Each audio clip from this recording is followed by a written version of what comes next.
الحمد لله رب العالمين والصلاة والسلام على المبعوث رحمة للعالمين وبعد. Last year I learned that there is an Arab and many other Muslims, Arab and non-Arab, been doing this for years and years,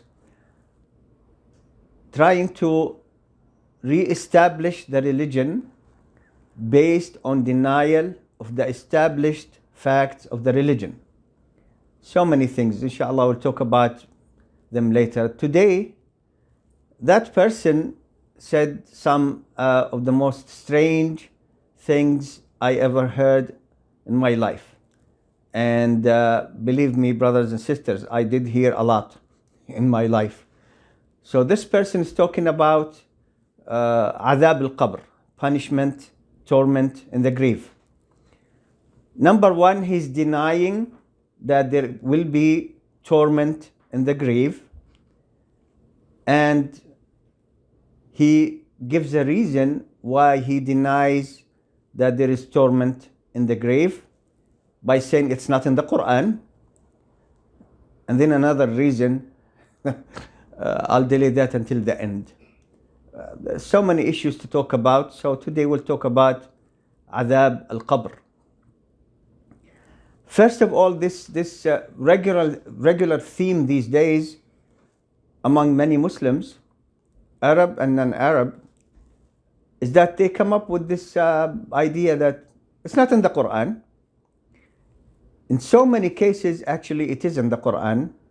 They don't read the Quran with care, as Allah subhanahu wa ta'ala required, and then they deny it's in the Quran, and then they come up with denial of things that are in the Quran actually. But that's not the point. I'll start today with the most important aspect of our religion. And that is Allah subhanahu wa ta'ala sent the Quran to a man with a mission. And the mission is clear in the book of Allah subhanahu wa ta'ala about the job of Muhammad sallallahu alayhi wasallam. Allah stated in Surah An-Nahl, ayah 44, وَأَنزَلْنَا إِلَيْكَ الذِّكْرَ لِتُبَيِّنَ لِلنَّاسِ مَا نُزِّلَ إِلَيْهِمْ وَلَعَلَّهُمْ يَتَفَكَّرُونَ. This is in Surah An-Nahl, Surah 16, ayah 44. And we, Allah, have also sent down unto you, O Muhammad, the dhikr, the Quran, that you may explain clearly, give the bayan to people what is sent down to them, and that they may give thought. So what did Allah say here? This is the Quran. It's in the Quran, Surah An-Nahl. What did Allah say in this surah? We sent the dhikr, al-Quran, to you, O Muhammad sallallahu alayhi wasallam, so that you explain to people what was revealed to them. We revealed the Quran to you so that you explain, give the bayan of the Quran to the people.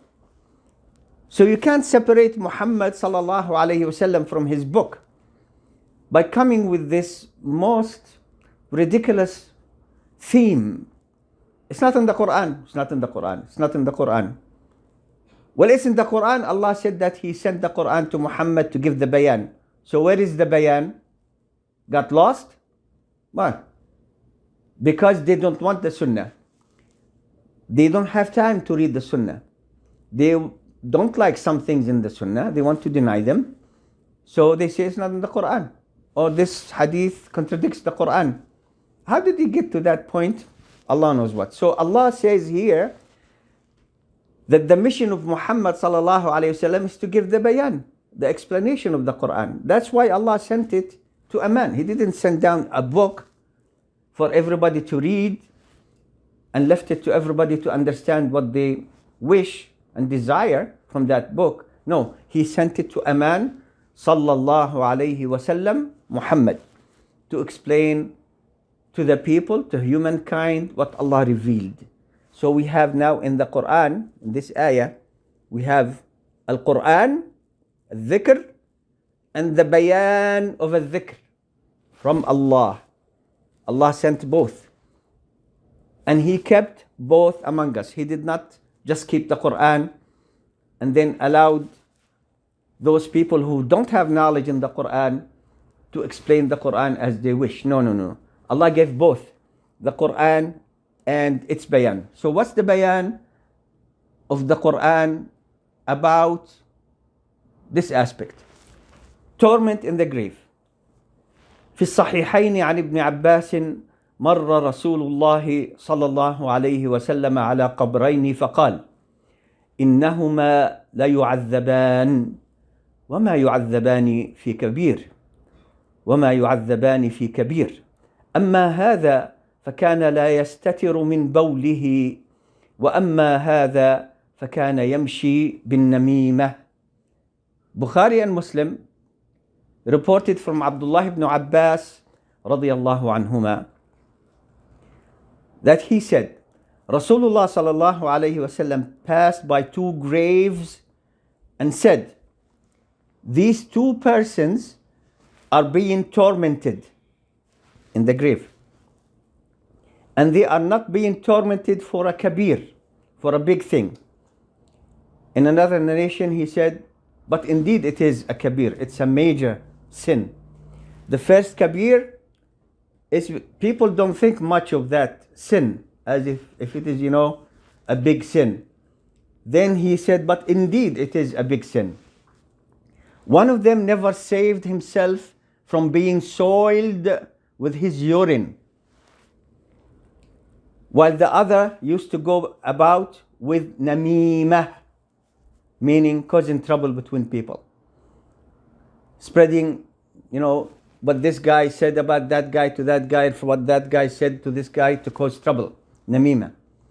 Bukhari and Muslim reported this hadith. This is the bayan of the Quran. I'm going to mention the Quran about this topic in the end, because Allah subhanahu wa ta'ala sent the Quran, sent the bayan.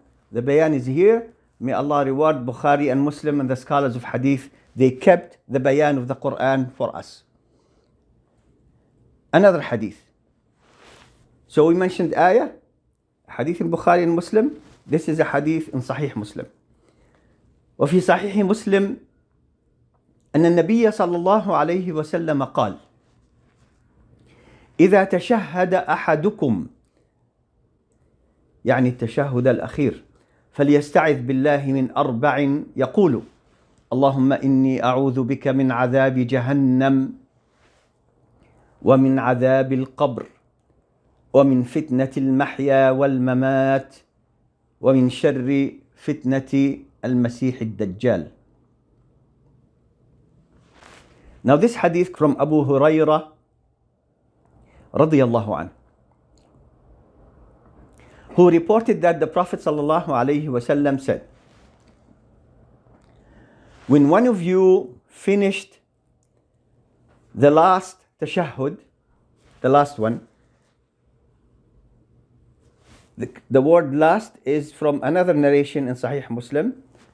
So when one of you finished the tashahhud, meaning the last tashahhud, and this is for the salah, the prayer, they must seek refuge with Allah from four trials by saying, I'm going to mention the dua. Try to memorize the dua.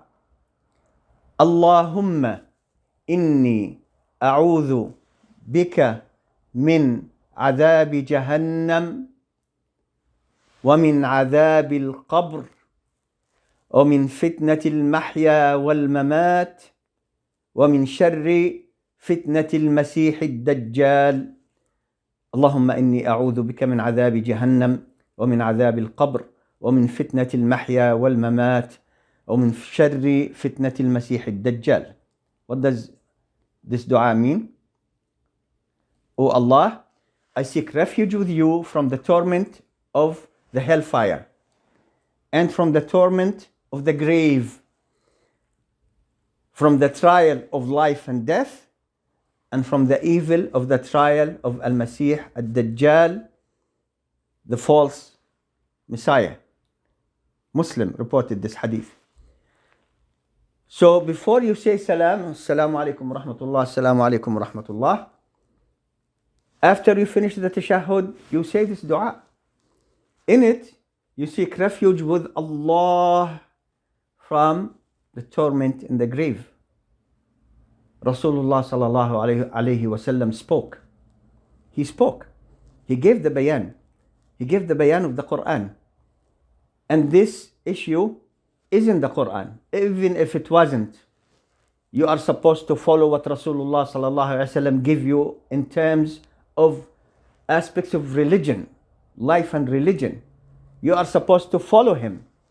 Not to tell him, we'll just take the Quran from you, your ahadith, we're not really sure. Knowing well that the same generation who preserved the Quran for us is the same generation that preserved the Sunnah for us. So Rasulullah sallallahu alaihi wasallam spoke. One hadith mentioned about an actual fact that these two people are being punished in the grave, and he mentioned two major sins that people don't think much of, but they are major sins, being punished in the grave. The second, Rasulullah sallallahu alaihi wasallam taught us to read this dua, recite this dua before we say salam. Seek refuge with Allah from these. What's bigger than the punishment in the hellfire? Before the day of resurrection, what's bigger than the punishment in the grave? In this life, what's more big or bigger than the trials of life and death? In case we live until Ad-Dajjal comes, that will be also one of the biggest trials of all time. So these aspects, we believe in them because they are in the Sunnah of our Rasul sallallahu alaihi wasallam. Don't listen to these people who tell you it's not in the Quran. Well, Allah didn't only send the Quran, He sent the Sunnah. It's in the Sunnah. If it is in the Sunnah, it's not also in the Quran, it is still a revelation from Allah subhanahu wa ta'ala. You have to believe in it. Look what Shaykh al-Islam Ibn Taymiyyah rahimahullah said. Shaykh al-Islam. I heard that some Muslims today calling Shaykh al-Islam Ibn Taymiyyah a jahil, ignorant. Okay. So Ibn Taymiyyah said, وَقَدْ تواترت الأخبار عن رسول الله صلى الله عليه وسلم في ثبوت عذاب القبر. The narrations are from the great mutawatir, so numerous in every link in the chain of narration from Rasulullah sallallahu alayhi wasallam about confirming adhab al-qabr, torment in the grave. وَنَعِيمِهِ, also joy in the grave for the believers. لمن كان لذلك أهلا, for those who are who qualify for either of them. So those who are being punished, they are the sinners and the kuffar, tormented in the grave. And the believers, in the grave, it's like a garden from Jannah, paradise. وَسُؤَالِ الْمَلَكَيْنِ, also they're questioning by the two angels in the grave for those who die. Allah subhanahu wa ta'ala sent information through our Rasul sallallahu alayhi wa sallam through mutawatir grades that every one of us will be asked about the two angels who come and question the Lord, the Ilah you worshipped, the religion you followed, and what did you say about this prophet who was sent to you. In our case, Muhammad sallallahu alayhi wa sallam.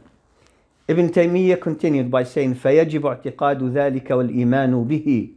It is required to have it in our creed and faith to believe in these things. وَلَا نَتَكَلَّمُ عَنْ كَيْفِيَّتِهِ. We don't talk about how this will happen. إِذْ لَيْسَ لِلْعَقْلِ وُقُوفٌ عَلَى كَيْفِيَّتِهِ, because the mind has no access to know how this will happen. لكونه لا أحد له به في هذه الدار, because the mind in this life, they don't have access to these matters. It's a matter of al-ghayb, which is a half of our faith. A half of it is a shahada, you see. The other half, something you don't see. Allah subhanahu wa ta'ala kept the knowledge from us in the knowledge of the unseen. والشرع لا يأتي بما تحيله العقول ولكن قد يأتي بما تحار فيه العقول. And the Sharia, Islam, doesn't bring what the mind knows that it's impossible, it's going to happen. It's not going to happen, it's impossible, but with what can happen, but we cannot fathom, understand how it will happen. Now I finish with the ayah. So it is in the Quran. It is in the Quran. Allah subhanahu wa ta'ala stated in Surah Ghafir, which is Surah number 40. Look. النار يعرضون عليها غدوا وعشيا ويوم تقوم الساعة أدخلوا آل فرعون أشد العذاب. Listen to what I'm saying and tell me it's not in the Quran. The fire, they are exposed to it morning and evening. And on the day when the hour is established, it will be said, make the people of Pharaoh, and enter the severest torment. Make the people of Pharaoh enter the severest torment. So we have two things happening. They are exposed to the fire morning and evening in this life, in the grave. And on the day when the hour is established, it will be said, make the people of Pharaoh enter the severest torment, Fir'aun. So Fir'aun is being tormented today. And on the day, where is that separation between and on the day? This guy said it's not in the Quran. He moved the first part of the ayah. See, this is knowledge, isn't it? And then he says it's not in the Quran. It is in the Sunnah. It is in the Sunnah. It is in the Sunnah. And like I said to someone who was trying to argue with me, I said, listen, man, don't waste my time. Wait until you go to the grave, meet Allah. Everybody's going to die one day. When you meet Allah and you see the angels coming your way, tell them, we did not agree, there will be punishment in the grave. مع السلامة. أقول قولي هذا وأستغفر الله.